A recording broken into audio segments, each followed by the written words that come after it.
الم تری ان الفلک تجری فی البحر، تم دیکھتے نہیں ہو کہ سمندر میں کشتی جناب چلتی ہے۔ اب مکہ یہ جدہ کا ساحل ان سے کتنا بابا ہے نا ہمارا، کشتی ادھر لے کے جانا ادھر ہے، لیکن پہلے ادھر جائیں گے، بابا کو سلام کرتے ہوئے پھر جائیں گے۔ مسجد کے سامنے سے گزریں گے، ان کی گاڑی سے گانوں کی آواز آ رہی ہوگی۔ الحمدللہ رب العالمین والعاقبۃ للمتقین والصلاة والسلام علی خاتم النبیین محمد وعلی آلہ واصحابہ وازواجہ وذریاتہ اجمعین۔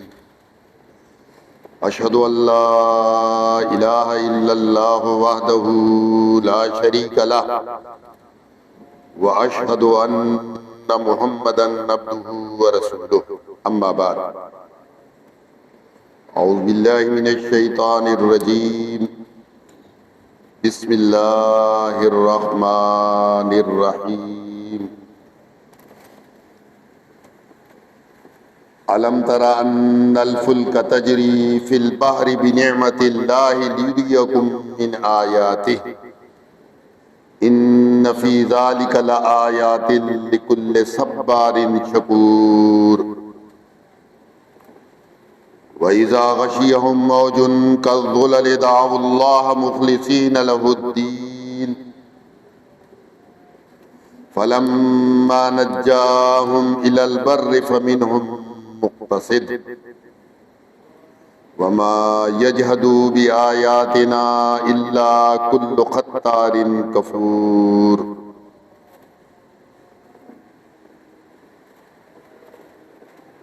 محترم سامعین، یہ سورہ لقمان کے آخری رکوع کی چند آیات مکی سورت ہے، اور اسے سورہ لقمان اس مناسبت سے کہا جاتا ہے کہ اس سورت کے ابتدا میں لقمان علیہ السلام کی چند نصیحتیں ہیں جو انہوں نے اپنے بیٹے کو کی ہیں۔ اتنی بہترین جامع عقائد، عبادات، معاملات، اخلاقیات، ہر اعتبار سے بہترین نصیحتیں ہیں۔ قرآن حکیم نے ان کو اتنی اہمیت دی کہ قیامت تک کے لیے اپنے اوراق کے اندر محفوظ کر دیا۔ یعنی اس کی نصیحتیں اتنی اہم تھیں کہ مالک نے اس آخری امت کے لیے قیامت تک محفوظ کر دیا کہ زندگی کے جتنے چار بڑے بڑے شعبے ہیں ان سب کے متعلق اس کے اندر نصیحت ہے۔ اس صورت کی یہ چند آیات ہیں۔ آپ جانتے ہیں قرآن کے سب سے پہلے جو مخاطبین مکے میں تھے وہ قبیلہ قریش کے کفار اور مشرکین تھے، اور ضرورت عقائد کی اصلاح کی تھی۔ ایک اللہ کو خالق مالک ماننے کے بعد بھی شرک ان کی گھٹی میں پڑا ہوا تھا۔ اللہ کے وجود کا اقرار کرنے کے بعد بھی شرک کے اندر مبتلا تھا۔ تو مالک نے چند نشانیاں قرآن کے اندر آفاق اور انفس میں پھیلی ہوئی نشانیاں وہ ان کے لیے بطور دلیل کے بار بار ذکر کی ہیں، تاکہ اگر براہ راست عقائد سمجھ میں نہ آئے تو یہ آنکھوں سے نشانیاں دیکھ کر تب تو سمجھ لیں۔ کیونکہ بہت سی چیزیں ایسی ہوتی ہیں کہ وہ انسان کو نظری اعتبار سے سمجھ میں نہیں آتی، لیکن جب وہ آنکھ سے دیکھتا ہے نا تو پھر اس کی اہمیت اس کے سامنے آ جاتی ہے۔ تو مالک نے یہاں پر چند نشانیاں ذکر کی ہیں۔ فرمایا الم تری ان الفلک تجری فی البحر، تم دیکھتے نہیں ہو کہ سمندر میں کشتی جناب چلتی ہے۔ اب مکہ یہ جدہ کا ساحل ان سے کتنا قریب تھا، اور ساری تجارت ان کی دو ہی راستے تھے، یا تو زمینی راستہ یا تجارت سمندری راستہ تھا۔ اس دور میں سمندری راستے سے جو تجارت چلتی تھی، آپ کے پاکستان اور ہندوستان کے اندر بھی ان کا مال آتا اور یہاں سے مال جاتا تھا۔ 1500 سال پرانی بات ہے۔ وہاں سے چمڑا لے کر یہ آتے تھے، کیونکہ حج کے موقع پر قریب اور دور سے لوگ قربانی کرتے تھے اور ان کی کھالیں ان کو اب آسانی مل جاتی تھی۔ یہ اس چمڑے کو دباغ دے کر تجارتی مال بنا کے اور وہاں سے ہندوستان سے یہ خوشبوجات اور ایک مشہور معروف تلوار ہوتی تھی ہندوستان کی، لوہا اس کا بڑا ہی باریک دھار والا ہوتا تھا اور بڑی تیز چلتی تھی، اس کو وہ کہتے تھے محنت، ہندوستان کی ہند کی بنی ہوئی تلوار۔ کعب بن زہیر نے نبی صلی اللہ علیہ وسلم کی شان میں کہا نا ان الرسول لنور یستضاء بہ، یہ رسول ایسا رسول ہے کہ لوگ اس کی ہدایت کی روشنی حاصل کر کے ضیاء پاتے ہیں۔ مہند من سیوف اللہ مسلول، یہ تو اللہ کی ہندی تلوار ہے جو کافروں کے اوپر محمد صلی اللہ علیہ وسلم کی صورت میں لٹکی ہوئی ہے۔ یہ شمشیر برہنہ ہے، تو محنت کہتے ہیں اس تلوار کو جو ہندوستان کی بنی ہوئی۔ تو یہ ساری تجارت کرتے تھے۔ آج کے جدید دور میں بھی دنیا کی 80 بلکہ 90% تجارت کا سارا دار و مدار اسی سمندر پر۔ آپ کے ملک میں جو آ رہا ہے اور جو جا رہا ہے 90% اسی سمندر کے راستے سے۔ یہی آپ کی کیواڑی پورٹ، قاسم پورٹ۔ تو اللہ نے اس سمندر کو، اس پہ چلنے والی کشتی کو ان کے لیے بطور نشانی کی ذکر کیا۔ الم تری ان الفلک، دیکھا نہیں اے قرآن سننے والے، اے قرآن کو پڑھنے والے، تو نے یہ نہیں دیکھا کہ یہ کشتی جو سمندر میں چل رہی ہے بنعمت اللہ، اللہ کی نعمت کے ساتھ، ایک معمولی سی سوئی پانی میں رکھو ڈوب جاتی ہے، اور ٹنوں وزنی جہاز تیر رہا ہوتا ہے۔ یہ اللہ رب العزت کا ایک قانون ہے جس کے اوپر یہ آرچمیڈس نے اس کو ڈسکور کیا تھا کہ زمین کا یہ 75% حصہ خشکی کا ہے، اس میں کیسے کشتی چلے گی۔ آج آپ دیکھیں ٹنوں، ابھی ایک جہاز آیا تھا، پتہ نہیں کتنے ہزار کنٹینر اس کے اوپر، کتنے ہزار کنٹینر۔ آپ شاید اتنے کنٹینر کراچی سے باہر نکال نہیں سکتے ایک دن میں، اتنے ہزار کنٹینر۔ یہ کس کی احسان مندی ہے، کس کا یہ کرم ہے؟ ہمارے یہ اللہ کی نعمت کے ساتھ چل رہی ہے۔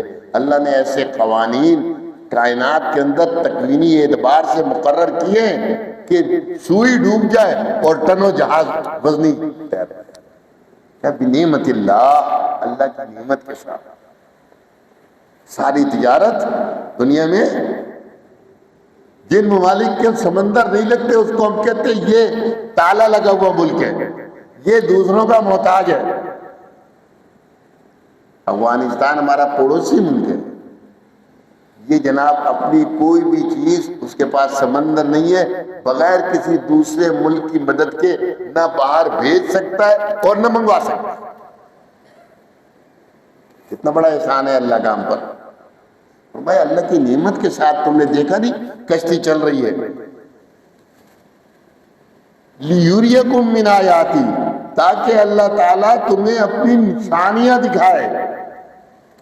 یہ نہیں کہا لِيُرِيَكُمْ آیَةً، ایک نشانی نہیں، بہت ساری نشانیاں اللہ تعالیٰ تمہارے کو دکھاتا ہے ایک سمندر کے ذریعے۔ پہلے تو اب تو بہت کم ہو گیا، تجارتی جہازوں کے ساتھ ساتھ لوگوں کے آنے جانے کے لیے مسافر جہاز بھی چلا کرتے تھے۔ حاجیوں کے لیے چلتا تھا سفینہ عرب، سفینہ عابد، حاجی لے کر جاتا تھا۔ ہر ممالک سے جہاز آتے تھے، بحری جہاز۔ یہ سب کس کی احسان مندی ہے، کس کا کرم ہے، کس کا رحم ہے، تاکہ تم کو اپنی نشانیاں دکھائے۔ ان فی ذالک لآیات، بے شک اس کے اندر بہت ساری نشانیاں ہیں۔ ان کے لیے میں لکل صبار شکور، اس کے لیے، ہر اس شخص کے لیے نشانیاں ہیں جو صبر کرنے والا، شکر کرنے والا۔ اندھے کے لیے نہیں، اس کو کیا نظر آئے گا؟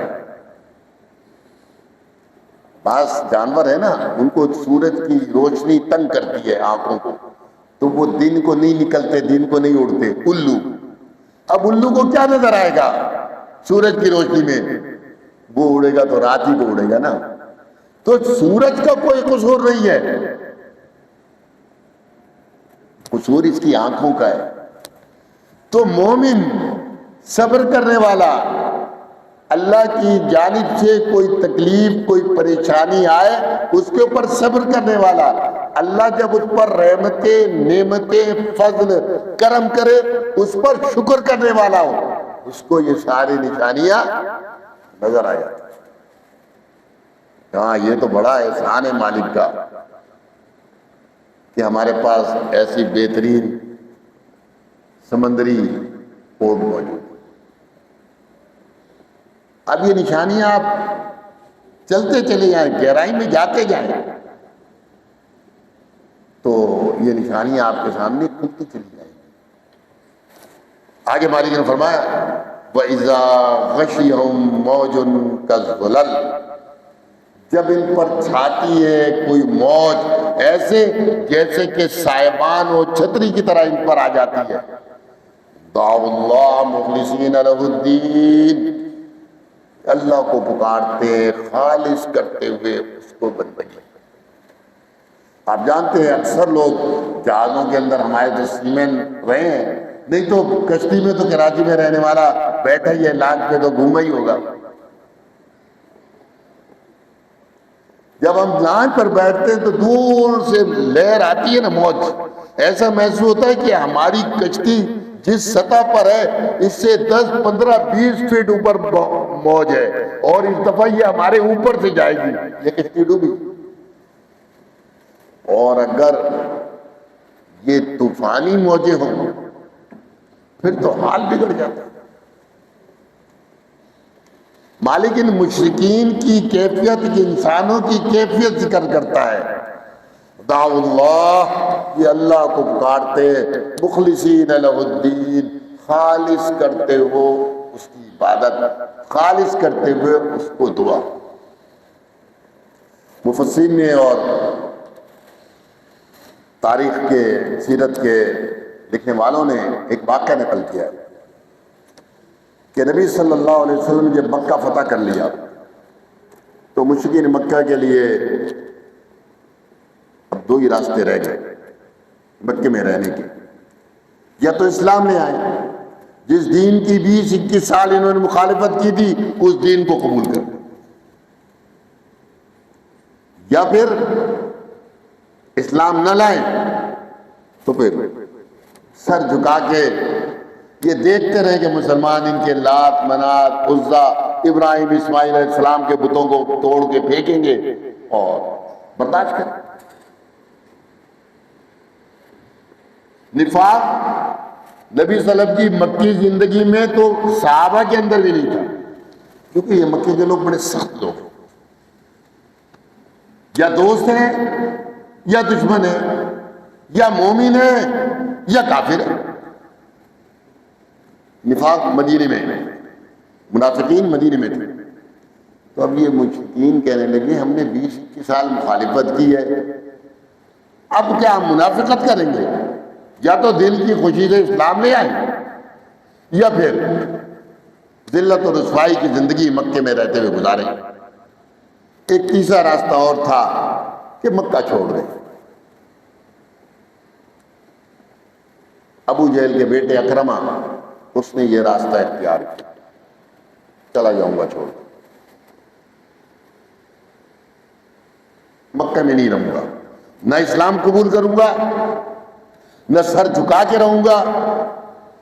آخری وقت تک اس نے اسلام کی راہ میں رکاوٹیں کھڑی کی.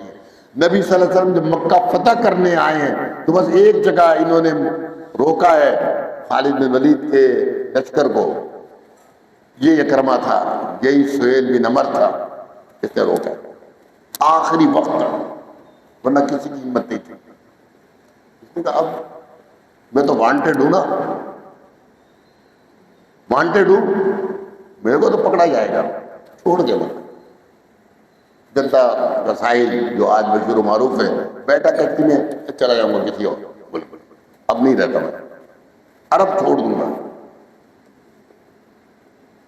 کشتی جناب جو ہے نا آ گئی موجوں کے درمیان.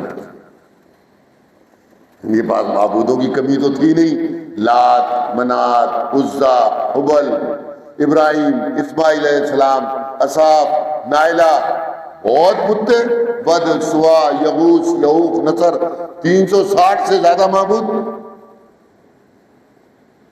انہوں نے پکارنا شروع کر دیا.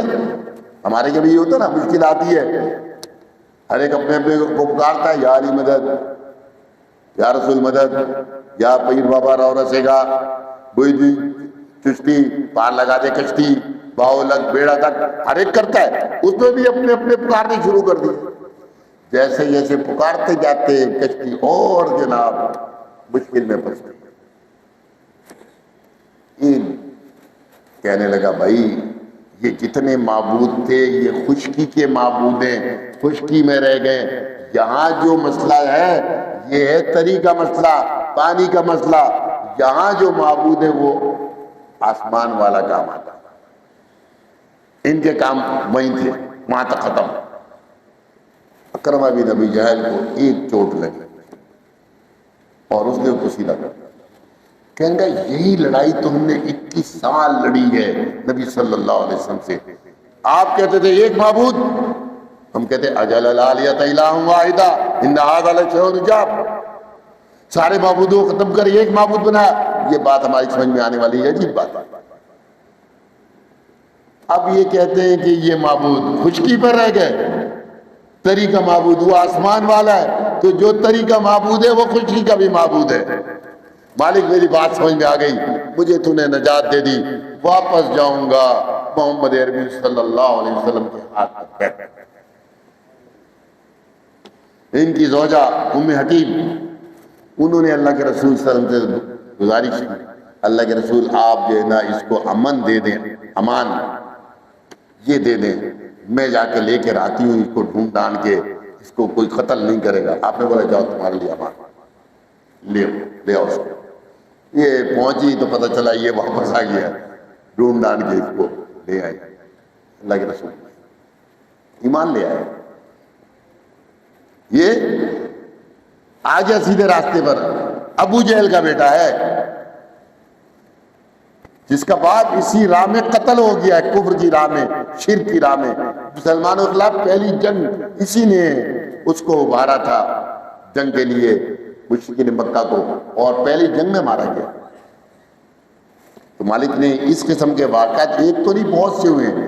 فرمایا وَإِذَا غَشِيَهُم مَوْجٌ، جب ان پر کوئی موج آ جاتی ہے کا ذلل، ایسے جیسے کہ ان پر صاحبان ہیں، جیسے کہ ٹینٹ ہوتا ہے نا، ٹینٹ ہم لگاتے شامیانے، اس طرح جناب چھا رہی ہوتی ہے. دعوا اللہ مخلصین لہ الدین، اللہ کو پکارتے ہیں خالص اس کی بات. یہ تو مشرکین مکہ تھے. آج کے کلمہ پڑھنے والے شرک میں ان سے آگے ہیں. یہ تو مشکل جب آ جائے تو بھی اللہ کو نہیں پکارتے. اس وقت بھی یہی عبد القادر جیلانی المدد یا غوث اعظم کے نعرے بلند ہو رہے ہوتے ہیں. یہ ان سے دو ہاتھ آگے ہیں، پیچھے نہیں.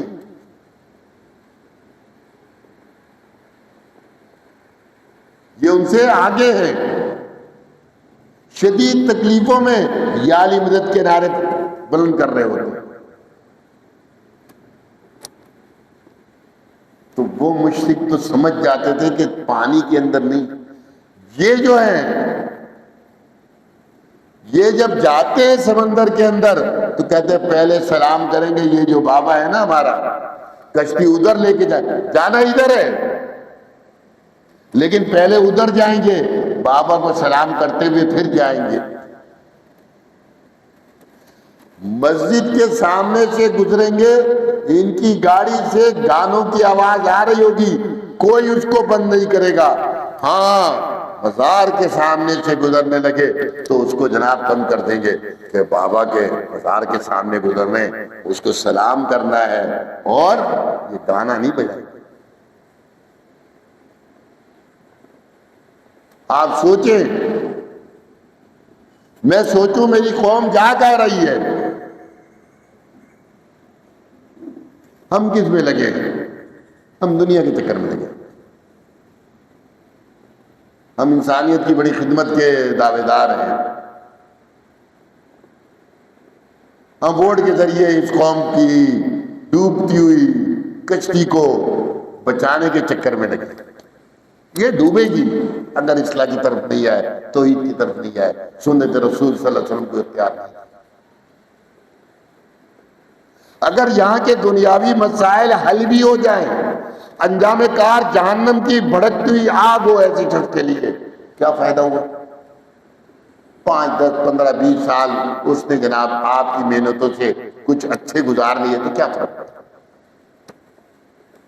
لیکن یہ 5 10 15 20 سال اگر اس نے دنیا کے اندر مشکلات میں گزار بھی لیے، لیکن آپ نے اس کی عقیدے کی اصلاح کر دی، اس کو شرک سے نکال کر توحید کے راستے پہ لے آئے، بدعات سے نکال کر سنت رسول صلی اللہ علیہ وسلم پہ لے آئے، صحابہ کی دشمنی سے نکال کر صحابہ کی محبت ڈال دی. یہاں تو ہر چیز الٹی ہو رہی ہے نا. توحید پرست، توحید کے نام لیوا، کتاب و سنت کے عاملین، وہ مشرکوں کے ساتھ کھڑے، وہ یا علی مدد کے نعرے لگا رہے ہیں، یہ بھی اس کے ساتھ کھڑے. وہ تو پکڑا جائے گا. حضرت آپ کا کیا ہوگا؟ آپ جو بدعات میں گلے گلے پانی میں اس کے ساتھ اترے ہوئے ہیں، آپ نبی صلی اللہ علیہ وسلم کے صحابہ کے دشمنوں کے ساتھ دوستی کی. آپ ابھی ایک ویڈیو بہت وائرل ہو رہی ہے کہ عرب کے اندر ایک شارع ہے، راستہ ہے، اس کو طریق عمر بن خطاب کہا جاتا ہے. حضرت عمر بن خطاب رضی اللہ عنہ کے نام پر وہ راستہ ہے. ہمارے کیا بھی ہوتا ہے نا، راستے بڑے بڑے لوگوں کے ناموں پر سڑکیں ہوتی ہیں، شارع فلاں، شارع فلاں، شارع فلاں. تو انہوں نے عمر بن خطاب رضی اللہ عنہ کے نام پر، ابو بکر رضی اللہ عنہ کے نام پر، عثمان رضی اللہ عنہ کے نام پر، علی رضی اللہ عنہ کے نام پر اور صحابہ کے نام پر طریق، راستہ، شارع. تو یہ ایرانی شیعہ خواتین کینچی لے کے گئی ہیں، وہاں عمر کے نام کو انہوں نے مٹانے کی کوشش کی ہے. لیکن وہ بہترین دعا پاکستانی لگانے والے تھوڑی ہیں کہ 90% کھا جاتے ہیں ہمارے کیا لگانے والے اور 10% لگاتے ہیں. تو اس کے پاس صرف ایک نشانات آئے ہیں، اپنے ملک میں نہیں ہے، غیر ملک میں. آپ کہتے ہیں یار دیکھو میں اپنے ملک میں ہوں، یہاں تو میرا کوئی کچھ نہیں، ہزاروں میرے جاننے والے. غیر ملک میں جاتے ہیں نا یہ ہمارے سیمین تو کہتے ہیں یار یہاں کے قانون قاعدے کے مطابق چلو، اپنے کو تو ہم چند دن رہنا ہے، تو کہتے ہیں غیر ملکی قوانین کو نہیں چھوڑتے۔ سعودیہ کے اندر جا کر جانتی بھی فوراً وہ چھوڑتے آئے ہیں تاکہ لے گئے، کیونکہ دلوں میں اتنا بغض عمر رضی اللہ عنہ کے لیے ہو کہ اپنے ملک میں نہیں دوسرے ملک میں، اور مرد نہیں خواتین، ان کو اپنا بھائی کہو گے، سوچنے کی چیز۔ یہاں اگر تم نے ان کی دنیا کچھ بنا بھی دی، حاصل کچھ نہیں ہے، دنیا ان کی تو شاید کچھ بن جائے، لیکن تم نے تو اپنا دین خراب کر دیا ہے۔ قرآن نے یہی کہا ہے، یہ پکارتے ایک اللہ کو، اور فلما نجاهم الى البر، جب مالک انہیں خشکی کی جانب نجات دے دیتا ہے، فمنهم مقتصد، تو ان میں تھوڑے سے ہوتے جو صحیح راہ پہ چلتے، جو توحید کی راہ پہ چلتے ہیں، کہ اللہ نے احسان کیا، مشکل سے سمندر کی مشکل سے نکالا اور ہمیں کچھ کی۔ دوسرے مقام پر سورہ عنکبوت میں کہا کچھ ایسے ہوتے ہیں اذا یشکون، مالک سے بھی نجات مانگی ہے کہ مالک نجات دے دے، پانی میں نہیں ڈوبے، خشکی پہ لگا دیا، کہا پھر شرک شروع کر دیتے ہیں۔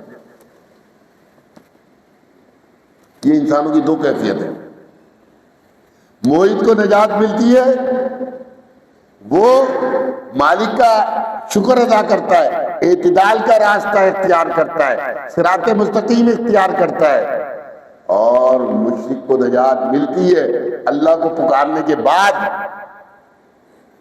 مشکل آ گئی، کشتی ڈوب رہی ہے، اب اللہ کو پکارا، جا کشتی جناب اس نے کنارے پہ لگائے، قوم یشکون، اسی وقت شرک کرتا۔ یہ آج ہمارے معاشرے کے اندر شرک ایک وبائی مرض کی طرح پھیل گیا ہے، جس کو دیکھو شرک کے اندر مختلف طریقے کے شرک، مختلف انداز کے شرک۔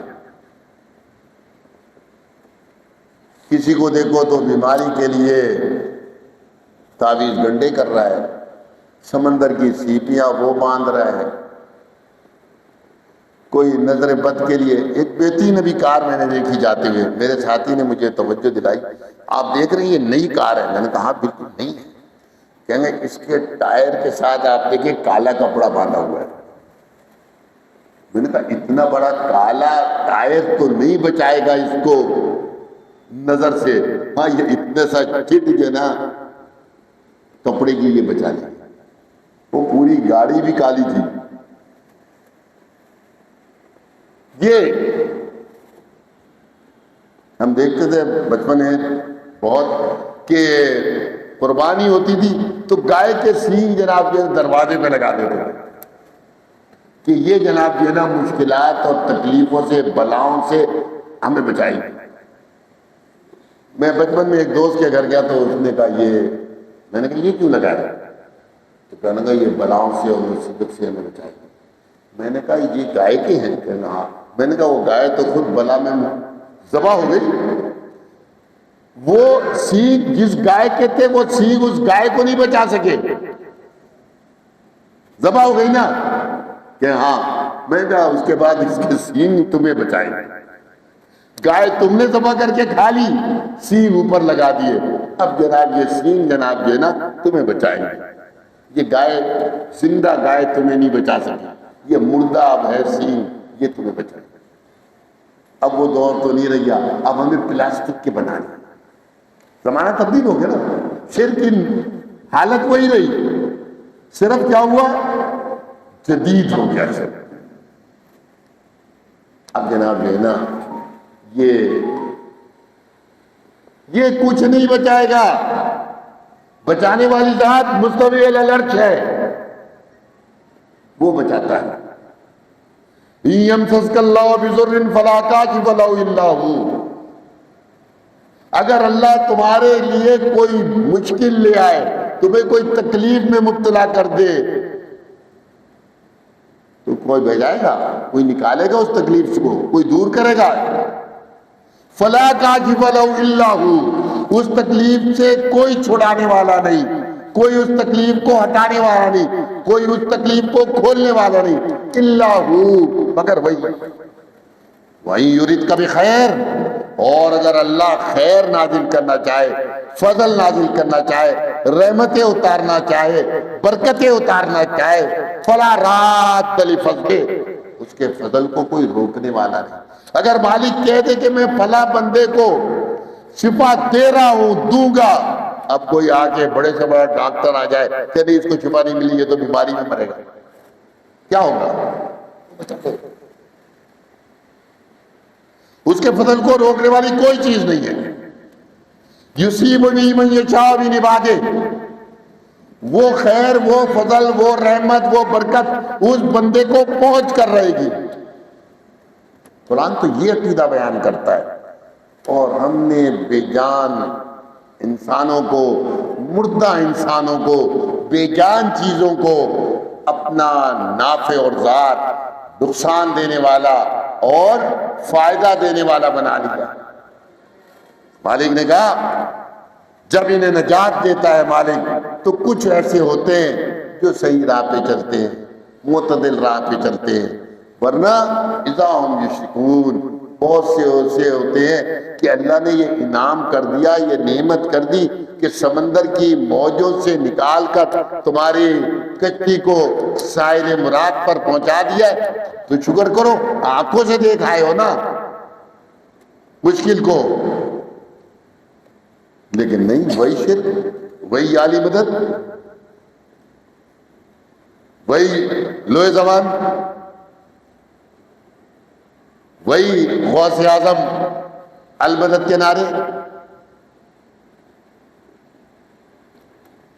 مالک تو سورہ ہود میں کہتا ہے نوح علیہ السلام کے سامنے ان کے بیٹے کو غرق کر دیا، مالک نے بچا لیا نوح علیہ السلام نے۔ باپ سمجھا رہا ہے بیٹا کشتی میں آ جا، اس مشرک ظالم قوم کا ساتھ نہ دے۔ 4 بیٹے تھے، حام، سام، یافس، 3 ایمان لائے، 1 کنعان نہیں مانا۔ اس کو سمجھا رہے ہیں۔ نوح علیہ السلام کشتی میں بیٹھے ہیں، وہ کنارے پہ کھڑا ہے، پانی اوپر سے بھی برس رہا ہے، نیچے سے بھی تنور سے ابل رہا ہے۔ وَقَدْ سَآوِي إِلَى الْجَبَلِ يَعْصِمُنِي مِنَ الْمَاءِ، ابا میں پہاڑ پہ چڑھ جاؤں گا، پانی سے بچ جاؤں گا۔ پانی سے بچانا، پانی سے بچنے کا ذریعہ میرے پاس ہے پہاڑ، پہاڑ پہ چڑھوں گا، پہاڑ مجھے بچا لے گا۔ نبی نوح علیہ السلام جانتے ہیں، کہتے ہیں بیٹا لا عاصم اليوم، آج بچانے والا کوئی نہیں ہے۔ باپ بیٹے کا رشتہ کتنا قریبی رشتہ ہے۔ قرآن کہتا ہے وَحَالَ بَيْنَهُمَا الْمَوْجُ، ان دونوں کی گفتگو، ان دونوں کی چل، ان دونوں کی باتیں ہو رہی تھی، ان کے درمیان ایک اونچی موج آ گئی، فَكَانَ مِنَ الْمُغْرَقِينَ، ہو گیا، ڈوب گیا، غرق ہو گیا۔ مغرقین ہم لوگ کہتے ہیں بیڑا غرق، اس کا بیڑا غرق ہو گیا، نبی کے سامنے اس کا بیڑا ڈوب گیا، بچایا نہیں بچا سکتا۔ علی رضی اللہ عنہ کے سامنے اسی میدان احد میں ان کے چچا حمزہ شہید ہو گئے، علی نے بچا لیا۔ نبی صلی اللہ علیہ وسلم احد کے میدان میں خود کمان کر رہے ہیں، حمزہ شہید ہو جاتا۔ یہ واقعات، یہ قصص، یہ سیرت کے حصے ہماری ہدایت ہے کہ جب مالک کسی کے لیے موت مقدر کر دے پھر اس کو زندگی کا ایک لمحہ، 1 سیکنڈ بھی کوئی دے نہیں سکتا۔ لا یستأخرون ساعة ولا یستقدمون، ایک لمحہ بھی نہ موت سے انسان آگے بڑھتا ہے نہ پیچھے ہٹتا ہے، نہ تو ایک لمحے پہلے آئے گی نہ ایک لمحے بعد۔ ہم روز ایک دوسرے کے پاس جاتے ہیں، کس لیے؟ بھائی تیرا بھائی انتقال ہو گیا، تعزیت کے لیے آئے ہیں، تیرے باپ دنیا سے چلے گئے، تیری امی جان چلی گئی، تیری بہن چلی گئی، تیرا بیٹا چلا گیا، تیری بیٹی چلی گئی، جاتے ہیں اس کے بعد تو ایک رسم یہ ہے کہ اس سے پوچھتے بھائی کیا ہوا تھا، بولا یہ ہوا تھا، اس ہاسپٹل میں گئے، اس ڈاکٹر کو دکھایا، یہ کیا یہ کیا یہ کیا یہ کیا یہ کیا، سب کچھ تھا، ڈاکٹر کا کوئی رپورٹ جناب جو ہے نا خراب نہیں ہے، ساری رپورٹیں صحیح ہیں۔ پھر موت کا وقت مقرر تھا، وہ آ گئی، اس سے تو نہیں بھاگ سکتے نا، ہم سب یہی کرتے ہیں نا،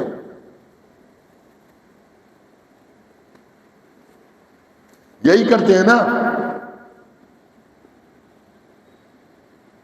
ڈاکٹر حیران ہوتے ہیں کہ میں دیکھ کے گیا ہوں یہ تو ابھی سروائیو کرے گا، ہاسپٹل لے جانے کی ضرورت محسوس نہیں کر رہا ہے ڈاکٹر، اور ڈاکٹر ابھی اپنے یہاں سے نکل کے اپنے کلینک تک اپنے گھر تک نہیں پہنچتا، پیچھے سے ٹیلی فون ہے، ڈاکٹر صاحب وہ مریض تو چلے گا،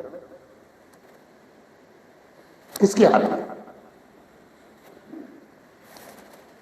فرمایا وما یجحدوا بآیاتنا، ہماری آیات سے جھگڑتے نہیں ہیں، بحث نہیں کرتے، الا کل ختار کفور، مگر ہر وہ شخص جو بد عہد ہوتا ہے، جو عہد کی پابندی نہیں کرتا۔ ہم سب نے عہد کیا ہے، وعدہ کیا ہے، مالک نے یوم الست کو کہا تھا الست بربکم، کیا میں تمہارا رب نہیں ہوں؟ اے انسانوں، آدم علیہ السلام سے لے کر قیامت تک آنے والے آخری انسان تک سب موجود تھے، میں بھی تھا، آپ بھی تھے، نمرود بھی تھا، شداد بھی تھا، فرعون بھی تھا، ابو جہل بھی تھا، ابو لہب بھی تھا، ابو طالب بھی تھے، انبیاء علیہ السلام اور ان کے پیروکار بھی تھے، سب تھے۔ مالک نے ایک سوال کیا تھا میں تمہارا رب نہیں؟ قالوا بلا، اس دن سب نے کہا تھا ہاں مالک رب تو ہے۔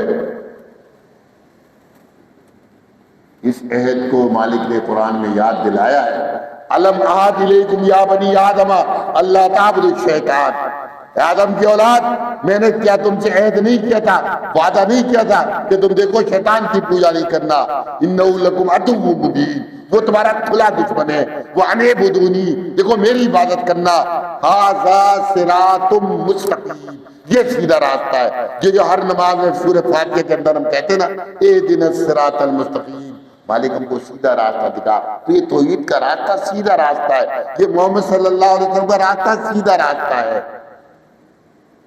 اب ہم اگر رسول اللہ صلی اللہ علیہ وسلم کے راستے کی خلاف ورزی کریں تو جنت پہنچ سکتے ہیں؟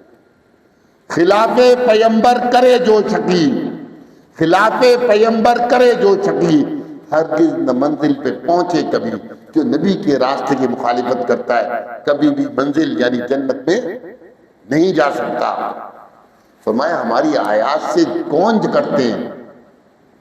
خطار، بد عہد لوگ، کفور، ہماری نعمتوں کا انکار کرنے والے، نعمتوں سے فائدہ اٹھاتے ہیں۔ گرمی کا موسم ہے، شربت پیئیں گے، لسی پیئیں گے، ستو پیئیں گے، ٹھنڈا پانی پیئیں گے، اے سی استعمال کریں گے، پنکھا استعمال کریں گے، ہر چیز مالک کی عطا کردہ نعمت کو استعمال کریں گے، لیکن شکر کے دو بول نہیں آئیں گے۔ شدید گرمی میں اچانک مالک ہوا چلاتا ہے، ٹھنڈی ہوا۔ ابھی جمعے کے دن میں مسجد میں تھا نماز کے بعد، تو ساتھی کہنے لگے آپ مسجد میں کیا کریں گے؟ نماز سے فارغ ہوئے بیٹھے، تو کہا بہار آئیے۔ میں نے کیوں؟ کہ ایسی بہترین ہوا۔ میں نے کہا یار اتنی شدید گرمی ہے، تم کہا ہوا کہاں؟ بس دروازے پہ پہنچا ہوں، ایسی ٹھنڈی ٹھنڈی ہوا۔ میں نے کہا یار نماز سے پہلے کیا کیفیت تھی، نماز کے بعد جناب مالک نے چند لمحوں میں سب کے چہرے جو مرجھائے ہوئے تھے، گرمی کی شدت سے پریشان تھے، ہنس رہے تھے، مزے سے گفتگو ہو رہی ہے، باتیں ہو رہی ہیں، کہتے ہیں کتنا مزہ آ رہا ہے۔ تو بھائی نعمتوں سے فائدہ اٹھاؤ، نعمتوں سے فائدہ اٹھانا منع نہیں ہے، لیکن دو بول الحمدللہ، شکر اللہ کے بھی کہہ دو، جو نعمتیں مالک نے مجھے اور آپ کو دی ہیں، ان نعمتوں میں ان کو بھی شریک کرو جنہیں یہ نعمتیں حاصل نہیں ہیں۔ اقول قولی ھذا واستغفر اللہ لی ولکم ولسائر المسلمین المؤمنین عباد اللہ۔ آپ جانتے ہیں کہ